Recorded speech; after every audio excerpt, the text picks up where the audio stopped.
হরে কৃষ্ণ ভক্তবৃন্দ, আপনাদের জন্য পুত্রদা একাদশীর ব্রত কথা নিয়ে এসেছি। পৌষ মাসের শুক্লপক্ষের একাদশীকে পুত্রদা একাদশী বলে। দ্রাপর যুগে একবার মহারাজ যুধিষ্ঠির শ্রীকৃষ্ণকে জিজ্ঞাসা করলেন, কেশব, শুক্লপক্ষের পৌষ মাসের একাদশীর নাম কি? বিধি বা কি? কোন দিনে এই দেবতা পূজিত হয়? তা কৃপা করে আমাকে সবিস্তারে বলুন। শ্রীকৃষ্ণ বললেন, হে মহারাজ, আপনার প্রশ্ন অতি উত্তম। পৌষ মাসে একাদশীর নাম পুত্রদা একাদশী। এই একাদশী সর্বপাপ বিনাশিনী। এই একাদশীর অধিষ্ঠাত্রী দেবতা হলেন সিদ্ধিদাতা নারায়ণ। তিলকে এর মতো শ্রেষ্ঠ ব্রত নেই। পুত্রদা কথার অর্থ হল পুত্র প্রদানকারী, অর্থাৎ এই একাদশীর নিঃসন্তান প্রতিদের সন্তান প্রদানকারী। ব্রতকারীকে নারায়ণ ও বিদ্যান যশকারী করে তোলে। এখন আমার কাছে ব্রতের মাহাত্ম্য শ্রবণ করুন। ভদ্রাবতীর পুরীতে সেতু নামে এক রাজা ছিলেন। তার রানীর নাম ছিল শৈবা। রাজার কাছে ধন সম্পত্তি, রাজ্য কোনো কিছুরই অভাব ছিল না, কিন্তু ওনাদের কোনো সন্তান ছিল না। এই কারণে রাজা ও রাজার পত্নী সবসময় চিন্তিত থাকতেন। রাজা এই কথা ভেবে সবসময় চিন্তিত থাকতেন যে আমাদের জন্য পিণ্ডদান কে করবে? বিনা পুত্রে আমি কি করে দেবতাদের ঋণ শোধ করব? অবশ্যই আমি আগের জন্মে কোনো খারাপ কর্ম করেছিলাম, এই জন্য আমার কোনো পুত্র সন্তান নেই। রাজাকে এরকম চিন্তিত দেখে রানী শৈবা সব সময় চিন্তিত থাকতেন। একদিন রাজার চিন্তায় এতটাই মগ্ন হয়েছিলেন, সে নিজে প্রাণত্যাগ করবে বলে স্থির করলেন।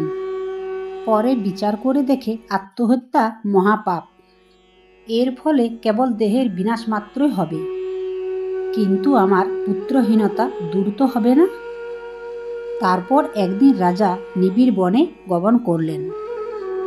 বনে জঙ্গলে ভ্রমণ করতে করতে দুপুর হয়ে গেল। রাজা ক্ষুধায় তৃষ্ণায় কাতর হয়ে পড়লেন। এদিক ওদিক জলাশয় অনুসন্ধান করতে লাগলেন। তিনি চক্রবাক, রাসাংশ এবং নানা রকম মাছের পরিপূর্ণ একটি মনোরম সরোবর দেখতে পেলেন। সরোবরের কাছে মুনিদের একটি আশ্রম ছিল। তিনি সেখানে উপস্থিত হলেন। সরোবর তীরে মুনিগণ বেদপাঠ করছিলেন। মুনিবৃন্দে শ্রীচরণে তিনি দণ্ডবোধ প্রণাম করলেন। মুনিগণ রাজাকে বললেন, হে মহারাজ, আমরা আপনার প্রতি প্রসন্ন হয়েছি। আপনার কি প্রার্থনা বলুন। রাজা বললেন, আপনারা কে? কি জন্য এখানে সমবেত হয়েছ?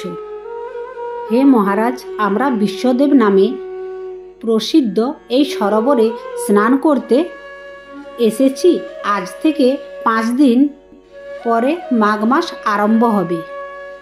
আজ পুত্রদা একাদশীর দিন। পুত্র দান করে বলে এই একাদশীর নাম পুত্রদা। তাদের কথা শুনে রাজা বললেন, হে মুনিবৃন্দ, আমি অপুত্র, তাই পুত্র কামনায় অধীর হয়ে পড়েছি। এখন আপনাদের দেখে আমার হৃদয়ে আশার সঞ্চয় হয়েছে। এই দুর্ভাগা পুত্রহীনের প্রতি অলক্ষ্য করে একটি পুত্র প্রদান করুন। মুনিগণ বললেন, হে মহারাজ, আজ সেই পুত্রদা একাদশীর তিথি, তাই এখনই আপনি এই ব্রত পালন করুন। ভগবান শ্রী কেশবের অনুগ্রহে অবশ্যই আপনার পুত্র লাভ হবে। মুনিবৃন্দের কথা শোনার পর রাজা কেবল ফলমূল আহার করে সেই ব্রত অনুষ্ঠান করলেন।